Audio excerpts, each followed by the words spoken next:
I want to introduce you to our first guest today, who is Casey Costello.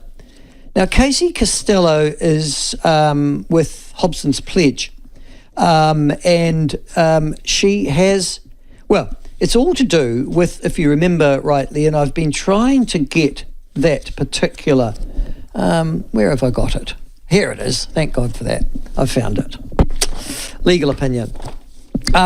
Casey Costello and Hobson's Pledge have been supporting, if you remember rightly, about 2 weeks ago, we had an Otago Regional Councillor and we broke the story. Kevin Malcolm, who comes from Oamaru in North Otago.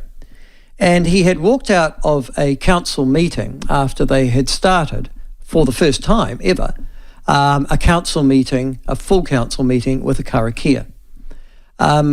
He hadn't had the chance to discuss or debate it prior. It had been simply imposed upon him.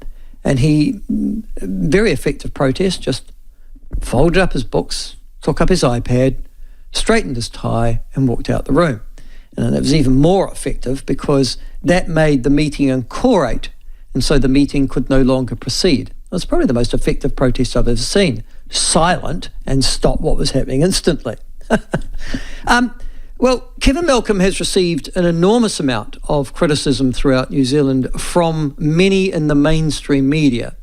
In fact, I've seen excoriating articles penned by mostly Maori columnists and mostly published on Radio New Zealand and Stuff, suggesting that Kevin Malcolm is the kind of racist that frankly would have known the slave owner in the 1860s in South America and probably got on very well with him. They were enormously pejorative pieces that cast Kevin Malcolm's seemingly principled and silent protest into a pantheon of racism that, started with slavery and sort of ended with colonialism and, is part of, obviously, the new culture wars.